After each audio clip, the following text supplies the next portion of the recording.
I recently had the pleasure of flying in one of the most exclusive first-class experiences in the sky, Singapore Airlines Suites class on board the behemoth Airbus A380. I'd long had my eyes on this product, and when the opportunity presented itself to me, I just couldn't resist. While I've had the pleasure of flying with Singapore Airlines in business class a few times in the past, this would become my first time flying on board the airline's best product, and based on what I'd heard from friends and colleagues who'd flown it before, I was in for a treat. Later on in this video, I'll share with you exactly how I booked this flight using miles and points, so stay tuned. If you're familiar with scoring unicorn award bookings like this, then you probably know about positioning flights. Once I'd secured my Singapore Suites flight from Singapore to Delhi, I had to build myself a whole other itinerary to get myself from home all the way to Singapore. About a month in advance, I wound up stitching together a few flights using Aeroplan points that would bring me from my home airport on Vancouver Island through Vancouver and to Manila, Air Canada's newest Asian destination, in business class. I spent about 2 days and 1 night in Manila and checked a new country off my list before I headed back to the airport to visit the Singapore Airlines Silver Kris Lounge for a quick bite before my flight to Singapore. Now, one thing that I absolutely love about Aeroplan is that you can build customized itineraries like this, which can come in really helpful when you need to find creative ways to get to your destination. The Silver Kris Lounge in Manila was actually quite busy when I was in there, and I found it to be pretty much on par with other Silver Kris Lounge experiences I've had in the past. There was a modest selection of food and drinks and a bunch of different places to sit, but I wouldn't necessarily describe it as particularly memorable for any reason over the other. After my visit to the lounge in Manila, I headed to the gate to board Singapore Airlines Flight 917. This Airbus A350-900 would fly me to Singapore in just under 4 hours in business class in seat 14K.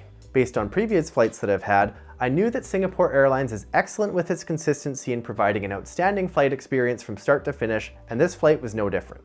Once we hit the skies, the crew began the meal service with marinated grilled prawns and a green papaya salad to start, braised udon noodles with pork as the main, and a creme brulee to wrap things up. I decided to wash things down with a glass or two of Charles Heidsick Brut Reserve champagne because, well, why wouldn't you?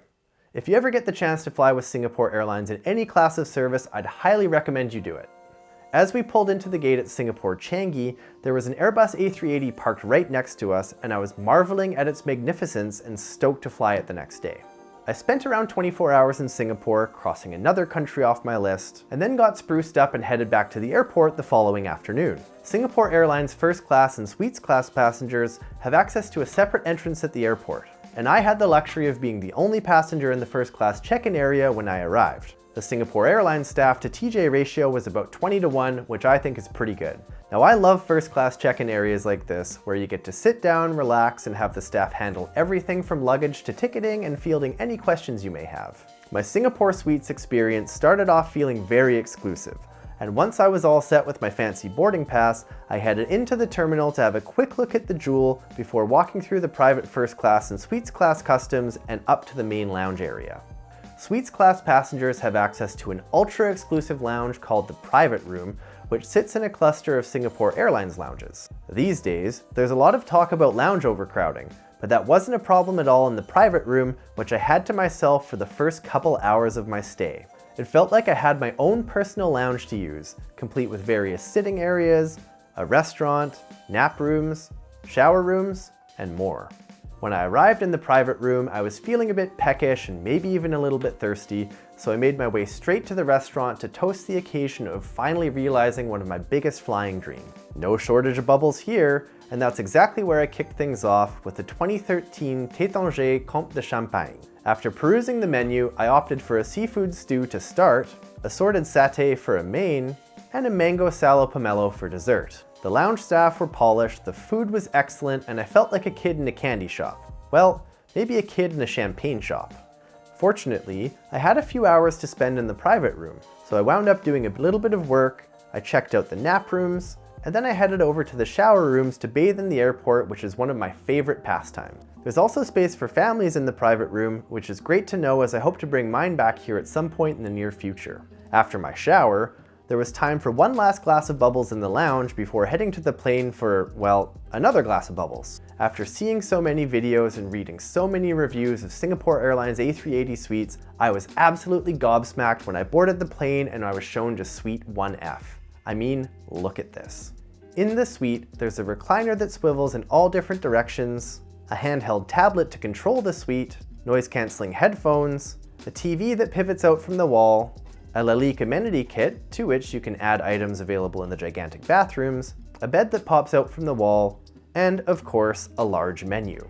One of the best parts of flying with Singapore Airlines on flights out of Singapore is that you can select your meal in advance through the Book the Cook service. Before my flight, I consulted with my colleague Chris, who's an expert in all things Singapore Airlines Suites class, and he suggested that I go for the lobster thermidor this time around.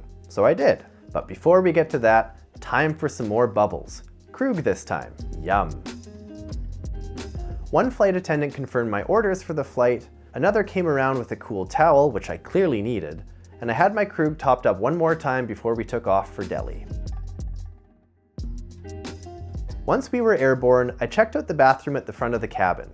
I guess you could say there was a decent amount of space in here, with a separate toilet, makeup area, and sink. You shouldn't feel crammed at all changing into your loungewear for the flight, and there's probably even enough room for you to click your heels and do a little dance. When I got back to my suite, I played around with the seat for a while before the meal service began, and this time it started with another round of satay and some bubbles to wash it down.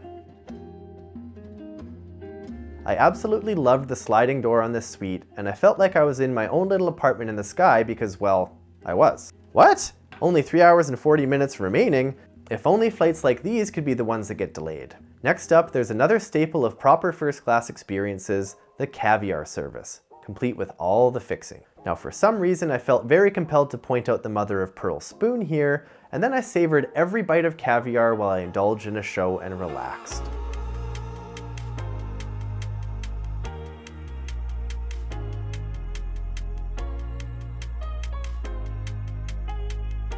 The third course on this flight was a beautiful consommé soup, which was nice and light and I devoured it. Now shortly after that came the main event, the lobster thermidor. Great recommendation, Chris, and this was definitely a step up from the lobster thermidor I had in Singapore Airlines business class about 5 years ago. I wrapped up the meal service with a warm apple raisin strudel and some beverages before deciding to get horizontal for the remainder of the flight.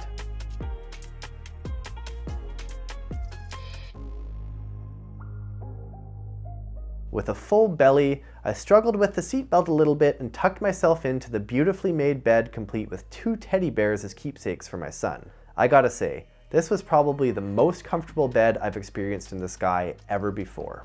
Now before too long, and much too soon if you ask me, we were approaching the evening skies in Delhi. Upon landing, the wonderful flight attendant unpacked my personal closet and wished me a safe onward journey. What a treat. Fortunately, this outlandish experience didn't cost me an arm and a leg, and that's because I leveraged the power of miles and points. The only way to book Singapore suites these days is through Singapore Airlines KrisFlyer. Now I was traveling for work this time, so I couldn't be too flexible with my dates, but as it turned out, there was an award flight available on the exact date that I needed, which was fantastic. The roughly 6-hour flight priced out at 98,000 KrisFlyer miles, plus around $75 in taxes and fees. Now this was booked on an Advantage reward, and you can actually find this same flight available for 58,500 KrisFlyer miles if you're able to find it on a Saver award. Singapore Airlines offers suites class only on a handful of routes, and in my experience, flights between Singapore and Delhi or Mumbai tend to have the best award availability. If you're looking for suites class on any longer haul routes, like to Tokyo or Sydney or even to Europe, it's going to be much harder to find. I earned most of the KrisFlyer miles required for this flight by transferring out all of the HSBC rewards points into KrisFlyer miles right before RBC completed its acquisition of the bank in 2024. I then topped up my account by transferring American Express membership rewards points into Marriott Bonvoy points during a transfer bonus promotion, and then shifted them into my Singapore Airlines KrisFlyer account right after. So, if you have your eyes set on this experience, your fastest entry point is through Marriott Bonvoy in Canada or through transferable points currencies available in the United States. So needless to say, I thoroughly enjoyed my Singapore suites experience. And if you'd like some expert tips on how to finesse your way onto this plane, definitely check out the Prince of Travel community and also look into our points coaching service as well. We've also got hundreds of guides on how to earn and redeem points on the Prince of Travel website, and I look forward to seeing you there.